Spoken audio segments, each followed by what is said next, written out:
Roda ekskavator rusak seperti ini. Bagaimana mereka berani memperbaikinya dalam kondisi seperti ini? Jika di dalam negeri, Anda pasti sudah dipukuli oleh pemilik bengkel. Untungnya ini adalah Pakistan. Negara di mana segalanya bisa diperbaiki. Tukang besi Pakistan mengatakan bahwa ini semua masalah kecil. Hanya dengan Rp2.000 Anda bisa diperbaiki dan memberikan garansi setengah tahun. Seperti robekan seperti ini. Lem pasti tidak akan menempel. Karena retakan ini sangat hancur. Kekuatan pengelasan langsung juga tidak memenuhi syarat. Namun tukang besi sudah memiliki rencana perbaikan di pikirannya. Hanya perlu menyematkan kepingan bundar ini ke dalam naungan roda yang rusak, lalu menggali ke tengahnya. Kemudian Anda bisa memasang kembali kepala poros dan perbaikan selesai. Setelah ada rencana perbaikan, tukang besi pertama-tama akan mengamankan kepala poros di pemegang mesin bubut, menggunakan peniti yang dibuat sendiri untuk menemukan pusat elektrik kepala poros. Setelah memastikan titik pusat tidak ada masalah, Anda dapat menghaluskan permukaan yang robek. Tugas tukang besi adalah untuk memasang kembali kepala poros. Proses pemahatan hingga membentuk satu tingkat yang sama. Harus menunggu sebentar untuk dipasangkan dengan bulatan, dan disatukan bersama. Untuk memastikan ukuran pemahatan tidak ada kesalahan, para ahli kadang-kadang harus berhenti dan melakukan pengukuran, agar pemahatan tidak berlebihan. Setelah ukurannya memenuhi persyaratan penyatuan yang diinginkan, bagian sumbu sudah selesai diproses. Selanjutnya, mulailah mempersiapkan bulatan yang akan disatukan. Para ahli pertama kali mengukur bulatan, untuk mengetahui ukuran yang perlu dipotong, dan membuat garis tanda dengan menggunakan penggaris lingkaran. Karena bagian tengah bulatan perlu dikosongkan. Untuk mempercepat proses perbaikan, para ahli memilih menggunakan asetilen untuk memotong. Video yang seru ini butuh perangkat yang bagus untuk ditonton. Menggunakan tablet bekas di website itu sangat menguntungkan. Saya memiliki iPad Air 5. Hanya dengan harga 2.700. Lebih murah dari yang baru sekitar 1.000. Menonton drama dengan layar besar dan resolusi tinggi jadi lebih menyenangkan. Baru-baru ini beli iPhone 15 dari tempat itu. Hanya dengan harga 3.900. Produknya telah melewati beberapa tahap uji coba. Seperti ponsel baru, mendukung garansi 1 tahun. Beli yang bekas lebih bagus. Setelah bagian tengah kue berongga, selanjutnya bisa memasangnya pada ujung poros. Namun, bagian ujung yang tidak beraturan tetap mempengaruhi penyambungan keduanya. Maka juru masak harus mengamankan pada cakram cak, melakukan machining untuk posisi lubang. Sedangkan, dimensi dalam lubang adalah poros. Diameter luar yang ditinggalkan pada kepala poros. Demi memastikan tidak ada kesalahan dalam dimensi, juru masak secara berkala berhenti untuk mengukur dan membandingkan. Memastikan keduanya saat menyambung dapat menyatu dengan lebih sempurna. Setelah dimensi dalam lubang mencapai persyaratan penyambungan, karena bagian ujung kue masih tidak cukup rata, maka juru masak harus menghaluskannya dengan machining. Hanya jika setiap detail kecil dilakukan dengan baik. Hanya setelah penyambungan, roda jadi lebih kokoh.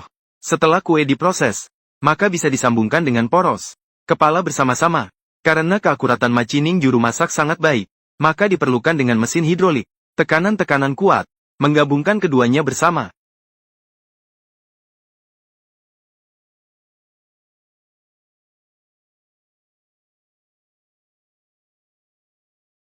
Setelah selesai dipres, kue bulat sudah membentuk satu kesatuan dengan kepala sumbu. Karena permukaan ujung kue bulat juga tidak cukup rata, ini memerlukan tukang untuk kedua kalinya. Mengencangkan ke piring cakram, menggunakan pahat ulir untuk memperlancar permukaan ujung. Setelah penyelesaian pemotongan permukaan ujung, bagian luar bulat kue juga perlu dihubungkan dengan hook. Jadi perlu juga untuk menghaluskan bagian luar bulat. Agar hook setelah penggabungan lebih kokoh, tukang juga harus memahat ulir luar pada bulat luar. Melalui penjepitan ulir yang rapat, dapat secara signifikan meningkatkan penyambungan stabilitas bagian. Setelah pemrosesan ulir selesai, karena material pelek tidak cocok untuk pengelasan langsung. Oleh karena itu, tukang juga harus memasang baut di tempat penggabungan. Untuk mengalihkan posisi tekanan, tukang di sambungan kepala sumbu dan kue bulat menandai posisi titik, lalu menggunakan bor meja pada titik yang ditandai. Lubangi posisi tersebut. Setelah lubang terbor, kemudian menggunakan tap untuk membuat ulir di lubang, dan melakukan proses tapping di setiap posisi. Setelah semua lubang memiliki ulir, sekarang Anda dapat menggunakan baut untuk mengencangkan mereka bersama. Baut memastikan koneksi yang rapat di sambungan, untuk menghindari kelonggaran saat berputar dengan cepat.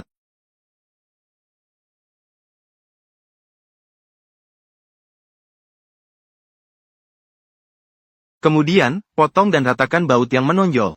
Barulah proses pengolahan bagian kepala poros selesai. Sekarang saatnya menangani hub roda. Pemilik toko akan memperbaiki roda di meja kerja. Lubangi lubang dengan pemakan jalan. Diameter dalam lubang adalah ukuran luar lingkaran cincin.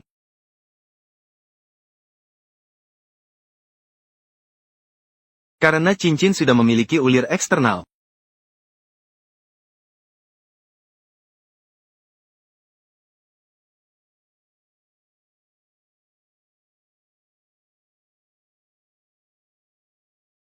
Karena cincin sudah memiliki ulir eksternal. Jadi kita harus naik ke atas roda. Untuk membuat ulir internal yang sesuai. Hal ini memastikan ulir di hub dan cincin saling bertautan. Di bawah pengerjaan yang mahir oleh pemilik toko. Pada saat ini, hub roda sudah dibuat. Benang dalam. Setelah pemrosesan benang selesai, montir memasang kepala poros ke dalam hub roda. Dilakukan pemeriksaan pertama gigi.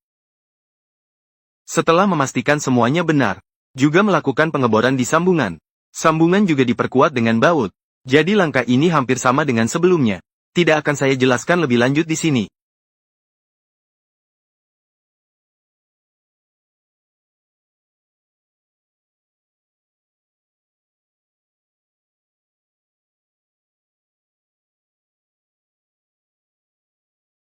Setelah memoles baut yang menonjol, maka hub roda yang patah ini sudah selesai diperbaiki. Sungguh luar biasa. Memberikan tepuk tangan untuk keahlian montir batai.